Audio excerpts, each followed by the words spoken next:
ఎంత బలం ఉంది తెలుసా ఇద్దరికి మనమన్నాడు మస్తు బలం ఉంది వాడి ఉన్న శక్తిని అంతా వాడతాడు అట్లా కాదు అట్లా కాదు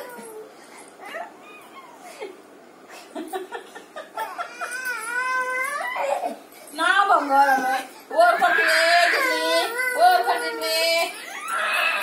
అయితే 2 ఎక్కించి 2 తీసి నా చేతులు నొప్పాయి తీసుకోమ్మా తీసుకో పైకి వెళ్దామా పైకి వెళ్ళాక పండినాకనే పైకి వెళ్తాయి అదిగో